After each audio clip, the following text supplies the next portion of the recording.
നമ്മളിനി എങ്ങനെയാ മുമ്പോട്ട് ജീവിക്കേണ്ടത്? ഇതെന്താ ഇങ്ങനെയൊക്കെ ചോദിക്കുന്നേ? നമ്മുടെ മുമ്പിൽ രണ്ട് മാർഗ്ഗമേ ഉള്ളൂ.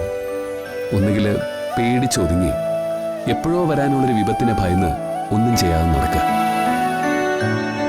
അല്ലെങ്കിൽ എന്തും നേരിടാനുള്ള ചങ്കൂറ്റത്തോടെ ചെയ്തതൊക്കെ പൂർത്തിയാക്കുക. അതിനാ എനിക്ക് തന്റെ അഭിപ്രായം അറിയേണ്ടത്. ഹരി, ഞാൻ കാരണം അത് ഇതൊക്കെ താനൊന്ന് നിർത്ത്. താൻ കാരണം എനിക്കൊന്നും സംഭവിച്ചിട്ടില്ല. തന്നെ ഞാൻ കൈപിടിച്ച് സ്വീകരിച്ചപ്പോ തന്റെ ദുരിതങ്ങളും സങ്കടങ്ങളും എല്ലാം ഞാൻ ഒന്നിച്ചാ സ്വീകരിച്ചത്. അതിന് തന്നോട് ഞാൻ ഒരിക്കലും പരാതി പറയില്ല, ഒരു വാക്കുകൊണ്ട് പോലും പരാതി പറയില്ല. പിന്നെ ഇപ്പോഴുള്ള പേടി, അതിനെ മറികടക്കാൻ നമുക്ക് എന്താ ചെയ്യാൻ പറ്റുക? ഇടവും അറിയുന്നതും അറിയാത്തതുമായിട്ട് ഓരോ മനുഷ്യർക്കും ഒരുപാട് ശത്രുക്കളുണ്ട്. അവര് നമ്മളെക്കുറിച്ച് ചിന്തിക്കുന്നതായിരിക്കോ അതോ നമുക്കെതിരെ എന്തെങ്കിലും ആസൂത്രണം ചെയ്തതായിരിക്കോ എന്നൊക്കെ, അങ്ങനെയൊക്കെ കരുതിയാൽ നമ്മുടെ ജീവിതം തീർന്നു. നമുക്ക് ജീവിക്കണ്ടേ നിത്യേ? നമ്മള് സ്വപ്നം കാണുന്നൊരു ജീവിതം യാഥാർത്ഥ്യമാക്കണ്ടേ?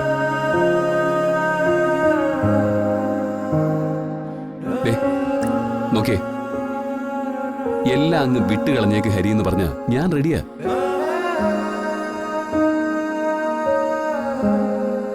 എന്റെ ഉള്ളിൽ വല്ലാതെ പേടിച്ചിട്ടുണ്ടെന്ന് പറഞ്ഞ അത് സത്യം.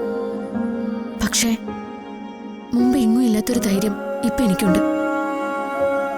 അത് ഞാൻ ഹരിയുടെ കൂടെയാണെന്നുള്ളൊരു വിശ്വാസം കൊണ്ടാ. ഇടയ്ക്കൊന്ന് പതറിപ്പോകുമ്പോ എന്നെ ഒന്ന് ചേർത്ത് പിടിച്ചാൽ മതി. നമ്മൾ തുടങ്ങി വെച്ചതൊന്നും വഴിയിൽ ഉപേക്ഷിക്കാൻ പാടില്ല. നമുക്ക് ജീവിക്കണം, മറ്റുള്ളവർക്ക് അസൂയ തോന്നുന്നത് പോലെ ജീവിക്കണം.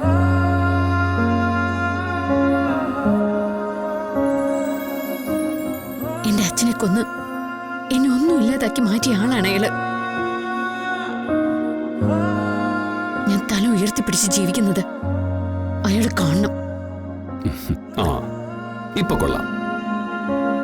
ഈ ഒരു ചിന്ത മനസ്സിൽ നിന്ന് എടുത്ത് മാറ്റാതെ ഇനി ഒന്ന് നടന്നും ചവിട്ടുന്ന ഭൂമിയിൽ ഉറച്ച് ചവിട്ടിയും എതിരെ വരുന്നവരെ സൂക്ഷിച്ച് നോക്കിയും കരുത്തുള്ളൊരു പെണ്ണായിട്ട് നീ എന്റെ കൂടെ വാ.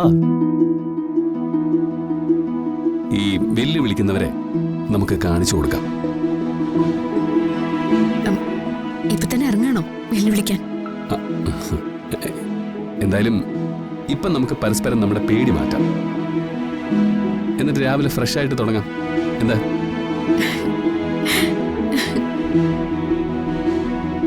ഓ, ഒന്ന് ചിരിച്ചു കണ്ടല്ലോ, സമാധാനമായി. ദേ, ഇനി വേണമെങ്കിൽ ഞാൻ എന്റെ തോളിലെടുത്തോണ്ട് നടന്നോളാം.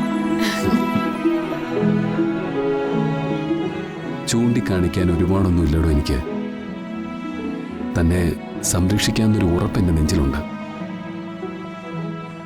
അതിൽ നീ സുരക്ഷിതയായിരിക്കും.